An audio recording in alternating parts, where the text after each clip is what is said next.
كربلاء مرحبا يا عراق كيف العباء وكيف المها وكيف الظباء مرحبا يا عراق هل نسبني بعد طول السنين سمراء أكل الحب من حشاشة قلبي. Mahaba Iraq by Shababed. Here on Democracy Now!, democracynow.org. We're broadcasting on 900 stations on Pacifica and NPR and Low Power FM and college and community stations, on public access TV and PBS TV stations, and both TV satellite networks on Dish Network Channel 9415, Free Speech TV, 9410 Link TV, and on DirecTV Channel 375 and 348. I'm Amy Goodman as we talk about the WikiLeaks leak. That's the whistleblower website, WikiLeaks, that has released the largest number of documents from inside the military in U.S. history, close to 400,000. Our guest, Rosen, investigative journalist, author of the new book, Aftermath, following the bloodshed of America's wars in the Muslim world. Pratap Chatterjee from the Center for American Progress has done a series of pieces for The Guardian newspaper, one of the papers that have been involved in this leak, on the private militarization of the war, and David Leigh, investigations editor at The Guardian. A quick question before we go back to the contractors, and this is to David Leigh. I'm just wondering how this has played in Britain. While it got front-page coverage in the New York Times, which was involved in the leak and documenting it and writing articles about it, together with The Guardian and Der Spiegel in Germany and Le Monde in France, together with Al Jazeera as well, and Channel 4 in Britain. In the United States, the cable networks and the Sunday talk shows overall mentioned it almost not at all. This is the Sunday talk shows that talk about the key issues of the week and particularly look at the elections that are coming up. Almost no reference to these WikiLeaks, this largest leak in the history of the United States around war. How is it played in London and in Britain overall, David Leigh? It's interesting you say that because it sounds as though many of the US media are in a state of denial about this.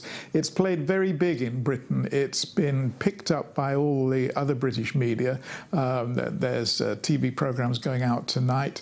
The Sunday newspapers wrote leading articles about it. And the Deputy Prime Minister, Nick Clegg, actually said on one of yesterday's TV shows that this was such an issue of such serious concern that there should be an inquiry into it. So at a high level, the politicians are responding here.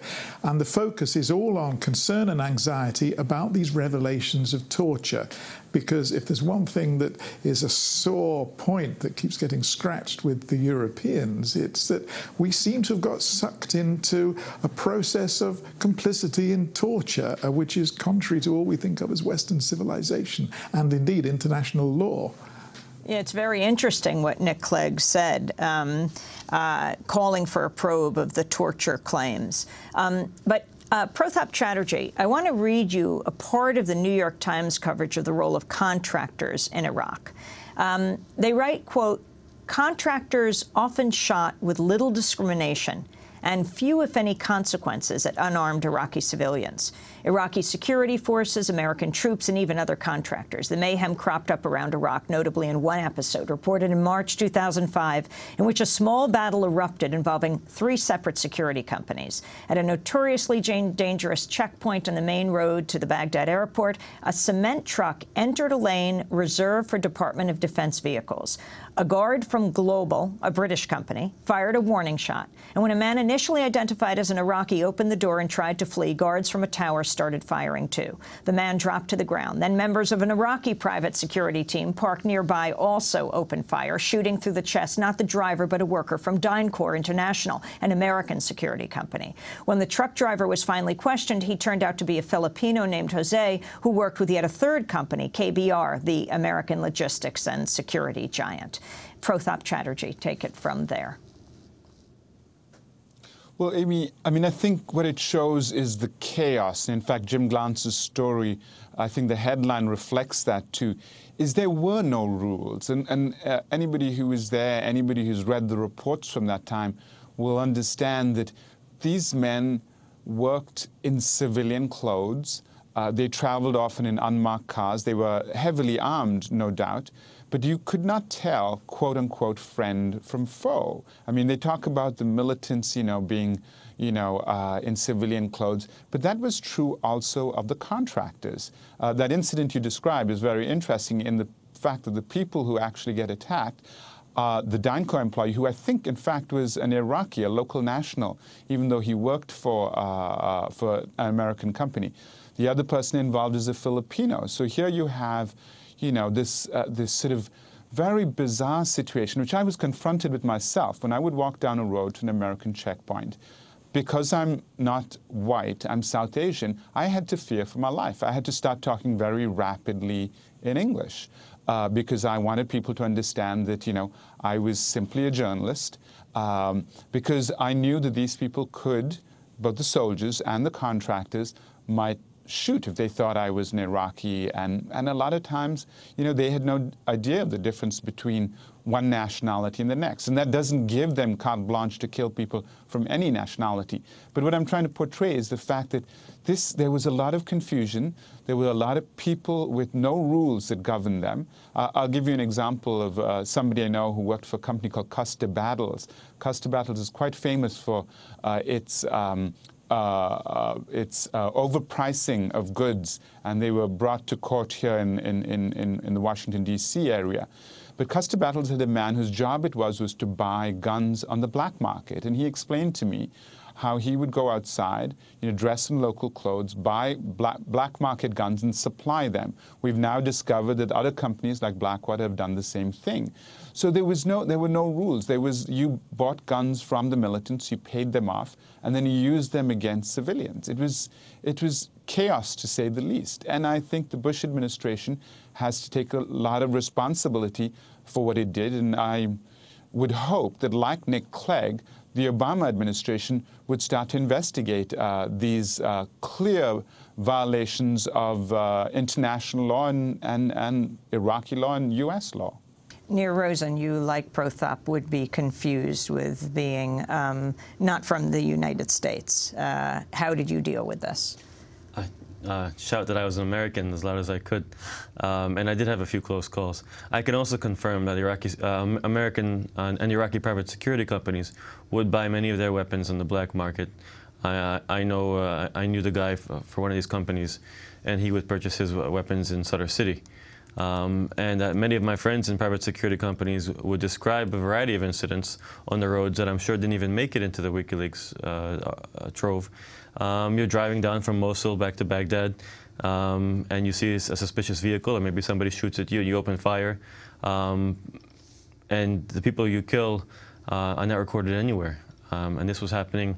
If you think about the amount of convoys that security companies are protecting on a daily basis in 2005 and 2006 and how violent Iraq was, on a daily basis you had incidents all over the country of private security companies engaging civilians and engaging militias. And of course the behavior that we criticize, private security companies opening fire on civilians and acting with impunity, is no different from the American military behavior. These are actually former American military personnel, soldiers and officers for the most part. And it's not like the American military was engaged in any different kind of behavior. Now, there was a gradual improvement, perhaps, but even during the surge, where we were supposed to be protecting civilians, there was actually a surge in civilian casualties of the Americans, as the WikiLeaks reports. So sometimes I hesitate to distinguish between the behavior of private security companies and the American military, because to me, I think Iraqis suffered equally from both of them. I wanted to go back to the quote we played at the beginning of the show, Manfred Nowak, from the United Nations, who is calling for further investigation, especially into the U.S. military. The UN chief investigator on torture calling for a full investigation of the role of U.S. forces in human rights abuses. Manfred Nowak's call came after the website released close to 400,000 U.S. military documents that detail how U.S. forces did nothing to stop reports of abuse, torture, rape, and even murder by Iraqi police and soldiers. In addition, the WikiLeaks war logs show at least 15,000 more civilians have died, as we said. In the streets of Baghdad, local residents say the leaked documents confirm what they have known for years. The response in the United States was very different, and I wanted to go back to David Leigh for this, which is tremendous pressure on Julian Assange and WikiLeaks, saying he has blood on his hands, that in the past he released documents that were not redacted, and yet AP got a hold of an internal Pentagon memo that said in the last trove of some 76,000 documents that were released, that no sources were compromised, David Leigh. What is your response to all of this, that the overall framing of this is that WikiLeaks, and then I think by extension, though they don't say The Guardian and the New York Times, are putting people in danger? Well, it's a kind of sick joke to talk about WikiLeaks maybe having blood on their hands because, as you've said, the Pentagon analysis was that they don't have blood on their hands and that nobody has suffered reprisals as a result of what they did. And they did redact in Afghanistan, and they did redact this time. Whereas, of course, the people making these accusations, these generals, they have gallons and gallons of real blood on their hands, and these documents detail how they have been responsible for the death of hundreds of innocent civilians, for example. So who's got blood on their hands?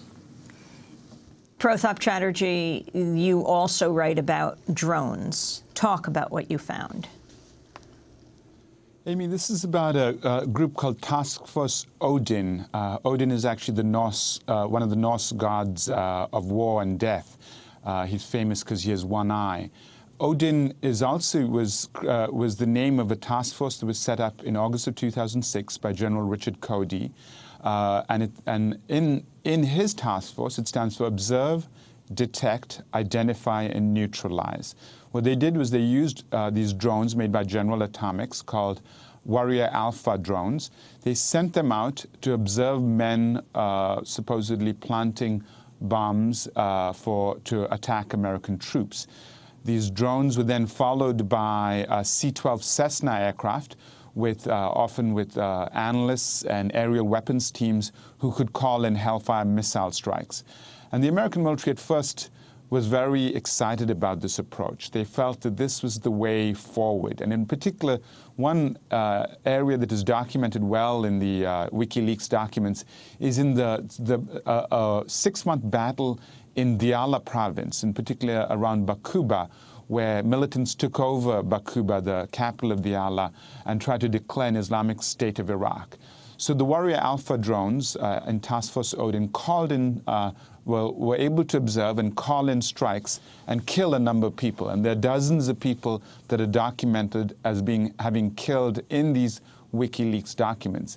And this is something that Cody then brought back to the U.S. and said, we are successful. Not only can we observe them, we like the Greek god Odin, who was supposed to have all knowledge, we can also destroy them. Now, in reality, in fact, this warfare is quite limited. You have to actually come upon somebody emplacing a bomb before you can do anything about it. It doesn't really help you when people are walking in and out of houses, when you don't actually know what they're doing. You could also, in fact, kill the wrong people because you're observing simply from far up in the sky. And I think one of the most fascinating sets of documents there is around something called Operation Seventh Veil. Operation Seventh Veil is an operation to basically root out corruption and in particular to track down weapons smugglers. And very recently, a year ago, September 2009 and October 2009, Operation Seventh Veil was tasked with looking for weapons smugglers over the border in Syria.